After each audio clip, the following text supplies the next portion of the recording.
Hi guys, and for today's video, I'll be sharing to you the $10 Shein haul. So this is less than $10 or $10 only. First is this one. So guys, so romper siya. Meron siyang belt dyan. Pa-short siya. O diba? Sobrang cute niya.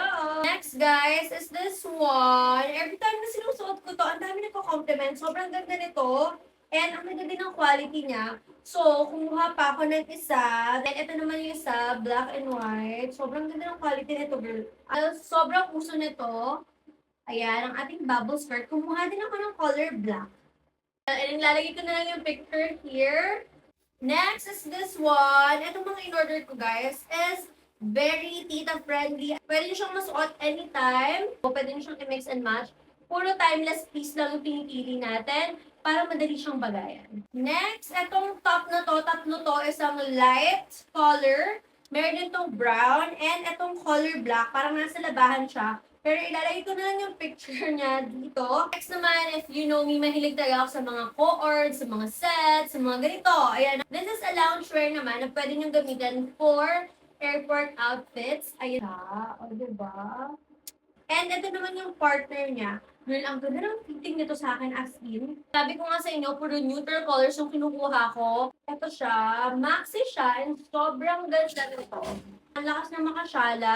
And syempre, di tayo tita vibes kapag wala kayong polo na white. Ang ganda ng quality, kaya naman kumuha ulit ako. Madali nga itong eterno kahit saan kasi ng white lang siya. And of course, ang ating new girl ay kumuha.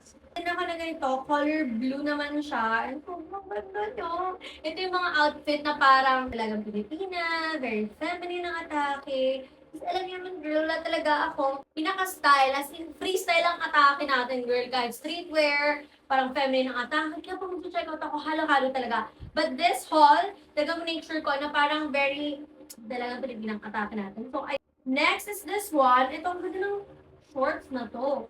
Tapos may bulsa siyang ganito sa likod. And ito turn ko siya with this top. Ito naman top na to. Black lang din siya ulit. Pero, medyo kabadera ang atake. Ganito siya sa likod. Next girl, ang ating new girl, nagpapanggap pang extra small. Extra small tong in-order ko na to. And kailangan ko na tagapin na small to medium na ako. Ano naman yung gusto ko yung partner sa kanya? O diba? This one is size small. Dapat talaga small to medium lang ako. So, yun lang yung haul natin for Shein na $10.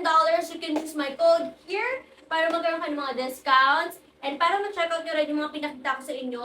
Very affordable lang siya. And thank you so much for watching. See you again tomorrow. Mwah!